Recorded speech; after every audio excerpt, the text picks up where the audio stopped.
नाम जाप का क्या महत्व है, जो भक्त जन प्रतिदिन एक माला यानी 108 मंत्र जाप भी नहीं कर पाते, उनके लिए सद्गुरु देव जी ने बताया सहज उपाय। कैसे करे हर रोज मंत्र जाप, अवश्य जानिए। और जो आपको प्रथम मंत्र दिया जाता है वो इन कमलों से हमने बरी होना है, इनसे नो ड्यू सर्टिफिकेट प्राप्त करना है। तो इन मंत्र के जाप जो दास ने आपको बताए हैं, एक दिन में 108 मंत्र, कोई घने नहीं होते, करके देखियो। तो कई भागों में कर ले, एक बार नहीं कर सके 10 कभी कर ले, 20 कभी कर ले, फिर 20 कर ले, यानी 3 भागों में कर ले, 4 में कर ले। लेकिन एक बार अभ्यास पड़ा फिर तो आप पढ़े ना जा, कई माला फेर दोगे तो जितना करोगे उतना ही अच्छा है। नहीं, एक माला में आपका खूब काम चल जाएगा। और फिर ये सतनाम का जाप 2 अक्षर का। कई भ्रमित हो जाते हैं क्योंकि ज्ञान तो रहा नहीं हमें, छोटे मोटे 10 20 100 200 चेले बना रहा है, वो फिर उनको भ्रमित करने के लिए कह देता है कि पहले मंत्र में भी वही मंत्र नाम है, सतनाम में भी वही मंत्र है। ये क्या मंत्र मेरे से यही मिलते हुए कर रहा है एक बकवाद। अरे भले आदमी, यदि तू ही ऐसा गुणी होता तो यहाँ आने की क्या जरूरत थी तुझे। अपन आत्माओं जैसे एक लड़की के पिता का नाम हरि सिंह और पति का नाम हरि सिंह, तो हरि सिंह उस नाम से नहीं, वो किसका मंत्र है। अब जब उसको पूछेगा तो किसकी बेटी है, हरि सिंह की, तो वो कहाँ उसकी सुरती जाएगी अपने पिता पे। और फिर कहेगा, पूछेगा आप किसकी पत्नी हो, हरि सिंह की। वो हरि सिंह कौन और वो हरि सिंह कौन, नाम एक है लेकिन वो व्यक्ति 2 हैं, और उनके गुण और उनके नाते में भी अंतर है। इसी प्रकार जो मंत्र आपको दिए जाते हैं, दास जो मंत्र दे उसने ब्लाइंड फेथ करके देखो, ये प्रमाणित है। सब महापुरुषों ने जिनको मोक्ष प्राप्त हुआ उन्होंने भी यही जाप किया। ये आपके रूबरू कई बार कर लिया, रह कर और भी करते रहेंगे आपको दृढ़ विश्वास कराने के लिए। तो इससे क्या हो गया कि उस सच्चिदानंद घन ब्रह्म परम अक्षर ब्रह्म के पाने का ओम तत्सत, ये 3 मंत्र के जाप का निर्देश है, नथिंग एल्स। निर्देश का अर्थ है डायरेक्शन, अग्रम मग्रम नहीं, विकल्प नहीं इसका, फिर कोई और मंत्र नहीं है। कबीर परमेश्वर जी की असीम रजा से पुण्यात्माओं, आप ये सत्यनारायण कथा सुनने के लिए उपस्थित हुए। अभी तक हमने जिन भी भगवानों को सत्यनारायण मान करके साधनाएं की, वो हमारी अबोधता थी, हमें ज्ञान ठीक से नहीं मिला था। हम श्री विष्णु जी को सत्यनारायण मानकर उनकी कथा सुना करते थे। सत्यनारायण का अर्थ है सत्य माने अविनाशी, नारायण माने यानी भगवान परमात्मा जो जल के ऊपर विराजमान होने वाला। नार माने जल, आयन माने उस पर आकर के विराजमान होने वाला, उसको नारायण कहते हैं।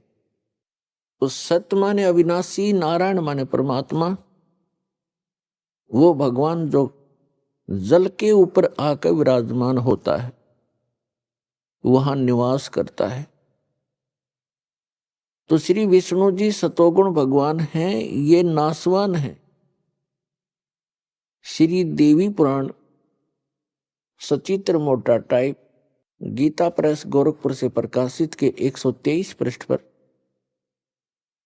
उसमें स्पष्ट लिखा हुआ है, विष्णु जी कहते हैं अपनी माता दुर्गा से कि तुम शुद्ध स्वरूपा हो, ये सारा संसार आप ही से उद्भासित हो रहा है, मैं ब्रह्मा और शंकर आप ही की कृपा से विद्यमान है।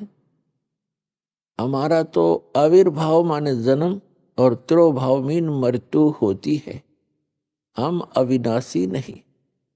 तो हमने गलती से इस चतुर्भुजी भगवान विष्णु जी को सत्यनारायण मान लिया, हमारे धर्म गुरुओं को ज्ञान नहीं था। अब सत्यनारायण अविनाशी भगवान कौन है, सत्य साहिब कहो, सत्यनारायण कहो, परम अक्षर ब्रह्म कहो, ये कौन है, ये असंख्य ब्रह्मांड का रचनेहारा और संचालक, इन सब का जनक है। वो कौन है, उसका शुभ नाम क्या है, उनका शुभ नाम है बंदी छोड़ कबीर साहेब। कबीर परमेश्वर, सत कबीर यानी सत साहेब। सत साहेब तो उसकी उपमा है, उनका गुण है, और वास्तविक नाम उनका है कबीर परमेश्वर। वो कौन है?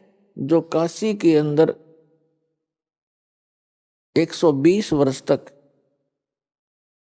एक जुलाहे की भूमिका, दानक की भूमिका करते हुए पूरे विश्व को ज्ञान प्रदान किया करते थे। वो परमात्मा सत्यनारायण हैं, सत्य साहेब हैं। पुण्यात्माओं, ये ज्ञान कहाँ से हुआ कि ये सत्यनारायण है? ये ज्ञान इस दास को कैसे हुआ? परमेश्वर की एक वाणी पढ़ी कबीर भगवान की कि वेद मेरा भेद है, मैं ना वेदन के माही, और जौन वेद से मैं मिलूं ये वेद जानते नहीं। ये चारों वेद मेरी ही महिमा का गुणगान कर रहे हैं, मेरी महिमा बता रहे हैं, लेकिन इन वेदों में वर्णित विधि से मेरी प्राप्ति नहीं हो सकती। इनसे हटकर एक और वेद है जिसको सूक्ष्म वेद कहते हैं, जिसको तत्व ज्ञान भी कहते हैं। उस वेद के अंदर मेरे पाने की विधि है और उसका ज्ञान इन वेदों में किसी में नहीं। तो यहां परमात्मा ने कहा है कि वेद मेरा भेद है और मैं ना मिलूं वेदन के माही, और जौन वेद से मैं मिलूं वो वेद जानते नहीं। इसका प्रमाण कहाँ है?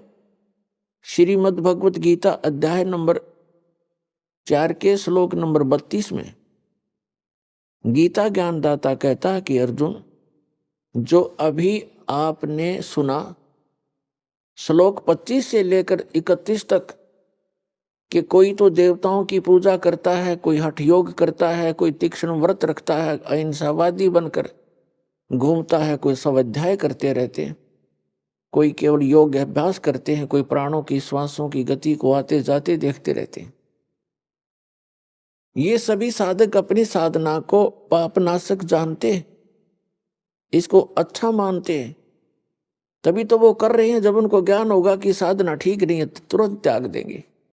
और चौथे अध्याय के 32वें श्लोक में बताया है कि उस परमेश्वर ने, सच्चिदानंद घन ब्रह्म ने अपने मुख कमल से तत्व ज्ञान बोलकर सुनाया है। वो सच्चिदानंद घन ब्रह्म की वाणी है, वो तत्व ज्ञान है। और उसके अंदर ये यज्ञों की जानकारी, यज्ञ माने धार्मिक अनुष्ठानों की जानकारी विस्तार के साथ कही गई है, वो तत्व ज्ञान है। उसको जानने से फिर सभी पापों से मुक्त हो जाता है प्राणी। चौथे अध्याय के 34वें श्लोक में कहा कि उस तत्व ज्ञान को तू तत्वदर्शी संतों के पास जाकर समझ। उनको दंडवत प्रणाम करने से, कपट छोड़कर नम्रतापूर्वक, सरलतापूर्वक प्रसन्न करने से वे तत्वदर्शी संत तुझे उस तत्व ज्ञान का उपदेश करेंगे। अब श्रीमद् भगवत गीता जो है वेदों का सारांश है, चारों वेदों का, और बहुत ही निर्णायक ज्ञान है श्रीमद् भगवत गीता के अंदर। अब यजुर्वेद अध्याय नंबर 40 के मंत्र 10 से लेकर 13 में एक विशेष ज्ञान दिया है। वेद ज्ञान दाता कौन है? यही जो गीता ज्ञान दाता है। वेद में कहा है कि कोई तो परमात्मा को संभवात माने जन्म लेने वाला अवतार रूप में मानता है, जैसे श्री राम, श्री कृष्ण या अन्य 9-24 जो अवतार माने जाते हैं, ऐसे मानता है। कोई कहता वो जन्म लेता ही नहीं, असंभवात है। इसकी जानकारी तत्वदर्शी संत देते हैं, उनसे सुनो। इससे सिद्ध हो गया कि वेद में वो ज्ञान नहीं है। यदि वो कंप्लीट ज्ञान होता तो ये श्लोक, ये शब्द वेद में नहीं होते। और इसी का सारांश श्रीमद् भगवत गीता है। और श्रीमद् भगवत गीता अध्याय नंबर 4 के श्लोक नंबर 34 में भी यही कंसेप्ट क्लियर किया है, यही स्पष्ट कर दिया है कि वो तत्वदर्शी संत उस तत्व ज्ञान से परिचित हैं, उनसे पूछो तो गीता के जी के अंदर भी वो ज्ञान नहीं है। वो सच्चिदानंद घन ब्रह्म ने जो अपने मुख कमल से बोला वो तत्व ज्ञान है, वो सूक्ष्म वेद है, और उसकी जानकारी इस दास के अतिरिक्त इस विश्व में किसी के पास नहीं है, क्योंकि उस परमात्मा ने स्पेशल इसी काम के लिए भेजा है।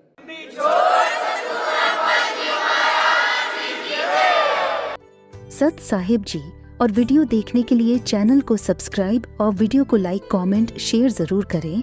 हमारे ऑफिशियल यूट्यूब चैनल पर विजिट करने के लिए यूट्यूब पर सर्च करें संत रामपाल जी महाराज व सतलोक आश्रम। धन्यवाद।